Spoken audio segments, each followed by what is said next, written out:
Hey folks, today we are going to talk about parenting. That's parental skills. Yeah, parenting is a very hard work, but it's highly rewardable. Yeah, it's hard, to be a parent. And some years, many years ago, when I got to United States, like the Caucasians, they like to know you. They ask, "Hey, where are you from? Which part of Africa?" As if they don't know, they thought the whole continent of Africa is one country. They just ask to know, and they ask, "Are you married?" Really? Yeah, because here in the Western world, is the culture is different. Yeah, it's not like us that, marriage, they don't, it depends on everyone. You are free to marry if you want, you are free to be single or whatever. Then if you answer them you are married, then they go to, "Oh, do you have children?" I said, "I have children. How many?" And I mentioned the number. Say, "Wow, I cannot invest 25 years of my life into the life of another human." And that is how it is. Yeah, it's a long time investment, like parenting, to the life of another human being. But I said, yeah, it's a long investment, it's hard work, but it's highly rewarding because I've been there. I've gone through it, from pregnancy to when they are babies, toddlers, teenagers, young adults.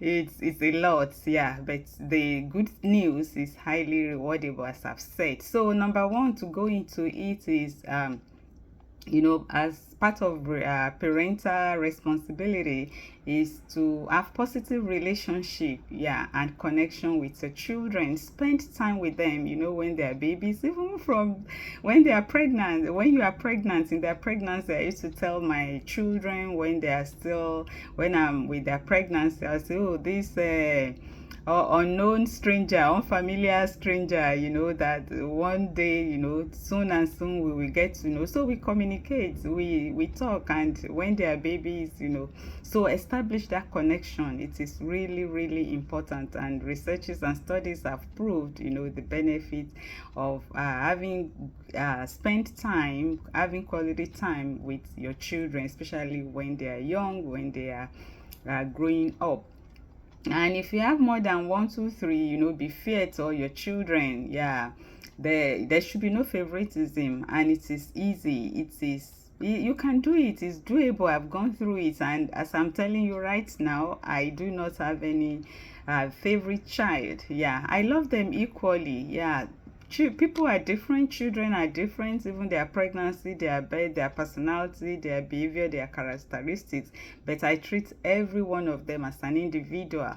Yeah, so in love, in correction, no favoritism. That, oh, and in the deep, even without them being with me in my inner heart, I do not, all of them, I love them equally. So that will save a lot of troubles, because I've seen that causing a lot of chaos in some families. And there should be no comparison. Yeah, no negative talk from child O to child B. Yeah, but instead support them. Yeah, support one another, establish collaboration, connect, and connect to all of them equally, as I've said, based on their disposition, on their emotions, and all that. And you should correct in love.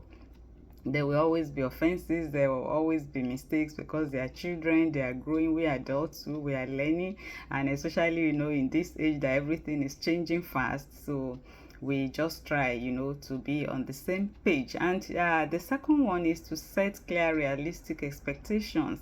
Yeah, that you tell them what life is all about. It's not that, like some children, because they are privileged, maybe the struggle that you go through, growing up, your children are in a better position than the way you grew up. So tell them what life is all about. Many of our children, they have never, experienced, hardship, needs, and all that. But tell them, yeah, the reality of life, so that whatever situation comes in, up and down in life is not a straight line. They are ready and better prepared for that. And teach them about good behavior, good values in life. And when they do well, praise them and give them their flowers. Yeah, and I give them even privileges, for that, for doing well. And as well, when they make mistake, don't overflog it, but correct them in love.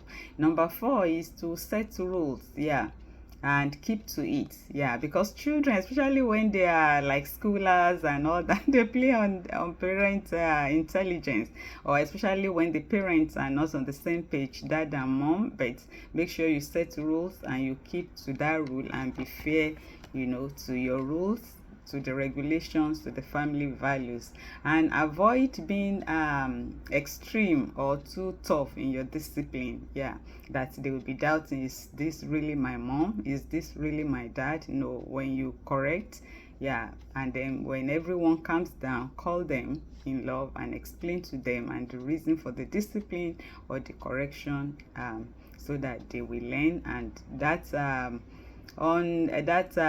unwelcome behavior will not be repeated again. And number 6 is don't act in anger. When you are angry, children can make one to be very, very frustrated. That it is very easy, to trip to the extreme. When you are angry, take some deep breath, breathe in, breathe out, calm down, and when your emotion is in control, then you can talk over it, or you wait till the good time to revisit it, but not to be far from when the mistake that you want to correct, so that they can learn when the behavior is still fresh, so that you will not be acting in frustration and lose your control, and do things that will be regrettable. And number 7 is to watch for patterns, to know the cause of bad attitude and behavior, and then you plan to regulate it, especially, like I said, due to relocation from one country to the other. At times the children, they learn the negative behavior maybe from their new country where they are now, and they are telling them, oh, Africa, they are this, they are that, this is your right as a child and all that. But what they don't know is that, yes, like, in America, where I've lived for many years, they have their values, and I'm an African by birth. I am an African first before I became an American, so I have both values, and it is possible, to have various values, and you just choose and pick the one that is beneficial and discard the one that will not work for your family. So I tell people that, yeah, I know this is what my profession is all about, that I don't support child abuse and all that, but because children, at times they are children, and that is why God has given them to parents to be caretaker, to watch over them. At times you leave children, they can they can go into terrible things if you do not control them.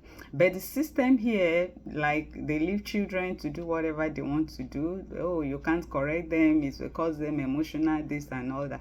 But unfortunately, that I've seen in my practice is that the same children, by the time they get into negative behavior and they get out of line completely and their life is messed up, the system will track the parent.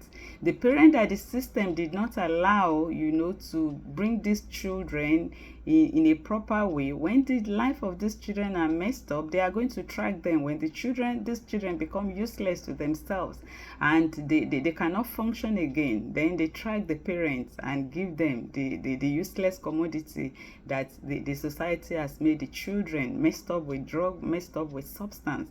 And in this system where they do that, they don't have the value of that. You will have human feeling, oh, it's my child, I cannot throw away this child. But they will say he or she is an adult. That is what the individual has chosen for himself or herself, and they don't have hand in that, and that individual becomes the property of the government, of the society, to be taken care of. And that's why you see a lot of homelessness. They are looking for shelter, they are looking for housing, they are looking for this and that. But with our own culture, we don't throw away our own people. We don't, no matter what, how decayed, how terrible the child is, the parents, in African culture that I belong to, we are always opening arms to receive those children. So why will you allow the system to turn your children to what you don't want? So regulate, watch and make sure you help to regulate the behavior of these children, so that you can earn the good dividend, the reward later in life when they turn out to be well. And they are in phases, but at times the parent, they see these children like we our understanding is we continue to look at these children, the same baby we brought from the hospital when they were born. We do not know that they are growing and they are changing different faces.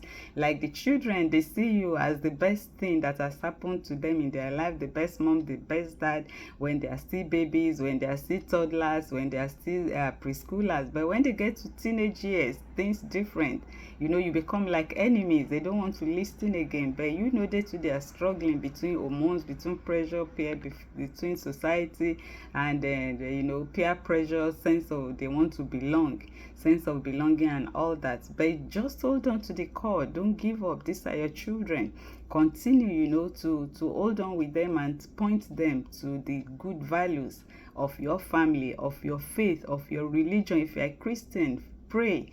And this is the time, you know, to continue to emphasize to emphasize the word of God to them. And I bet you have seen a lot, and they are coming back. They will listen to you, and once they cross that stage, they become young adults, then you become their champion again. But if you do not create that atmosphere that they can return to, it becomes difficult. Just like I said, parenting is a long life skill, and it is rewarding, and God himself even as a reward, a blessing, you know, if we hold on and pull through. And the last one is to be your children resource. Number 8, be your children resource, you know, for wisdom of life to give them, to be a guide to them, to give them, to point them in the right direction. And all those times that you are crying over them, it's going to be rewarded, because every time they will be the one running after you. Hey mom, how are you? How are you doing? Like my son now can call 3 hours, we are gisting on phone and all that. But there was time of turbulence that you say, wow, God, is it a crime to have a child?